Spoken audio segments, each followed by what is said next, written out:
35 वर्षसम्म राष्ट्रको सम्पत्ति लुटियो, राज्य कोषलाई निजी खाता बनाइयो र जनतालाई भिखारी बनाइयो। उनीहरूले उत्पादन दिने कारखाना बनाएनन् तर भ्यू टावर बनाए, भोक मेट्ने खेत बनाएनन् तर सेल्फी खिच्ने संरचना बनाए, जनताको आवाज दबाउन गोली चलाए, भूमिहीनलाई जमिन दिएनन्, सुकुम्बासी बनाएर भोट बैंक बनाए, युवालाई रोजगारी दिएनन्, विदेश बेचिदिए र आज देशलाई 27 अर्ब विदेशी ऋणमा डुबाएर आफै विदेशी दलाल बने।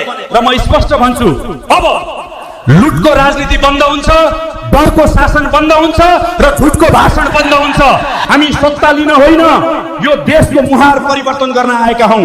हामीलाई विश्वास गर्नुहोस्, हामी यो देशका धरतीपुत्र हौं। त्यसैले आदरणीय जनसमुदायहरू, यो परिवर्तनको संघारमा फागुन 21 गते परिवर्तनको इतिहास लेख्नुहोस् र अन्त्यमा हामीलाई 138 सिट दिएर 5 वर्षको लागि स्थायी सरकार हेर्नुहोस् भन्ने अपिल गर्न चाहन्छु।